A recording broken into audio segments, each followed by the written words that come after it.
you want to check it out and check it out because you know what, man? I guess you got to keep your friends close, but you got to keep daddy closer. Now, Lil Wayne is coming home, all right? The runaway slave who tried to escape, but just like Kunta, man, he got his feet chopped off. He made tapes bawling and screaming about being mistreated.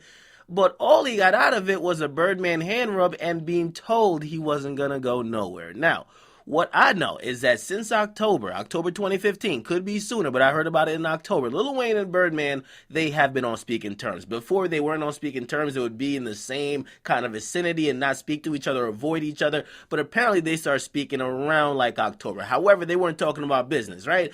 Now, you gotta imagine the reason why you wouldn't want to speak to a nigga who calls himself your daddy, but allegedly had your butt shot up, owes you about $50 million, won't put your next album out, throw cups of water while you're performing, right? And then still try to say that he loves you like a son. Come on, man.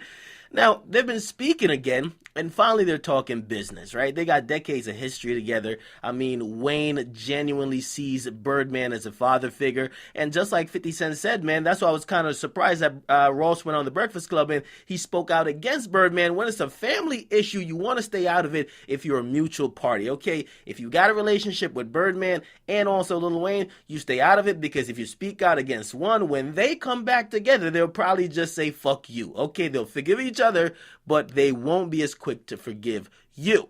Now, of course, they're talking business, and apparently they have started settlement talks. So they're going to try to squash this whole $50 million lawsuit, and I got to imagine that they're going to be talking more than just about what's owed. Okay, if you heard when Birdman talked to Angie Martinez, his thing was, he said, listen, the number that Wayne's lawyers is coming up with, I don't owe him that much. I'm not saying I don't owe him some money, but definitely not that much. So that was a big contention. So hopefully they could come to some type of agreement. The second thing is they got to come to an agreement on if Lil Wayne could at least have the power to put out his albums when he wants. Lil Wayne is an artist who's seasoned, who's been in the game for way too long, and if you still got to look towards Birdman and you could be held a slave when you've done so much for a label, and I mean two labels, Young Money and Cash Money, and you still are being told what to do by someone who you probably made a billionaire, it's ridiculous. Okay, so I'm hoping he has the power to at least pull the strings on his own projects because he looks like he doesn't have much power at Young Money, Cash Money at all. So hopefully in the near future that all gets resolved, and of course we get Carter 5. All right, you never know though, because again they started talking numbers.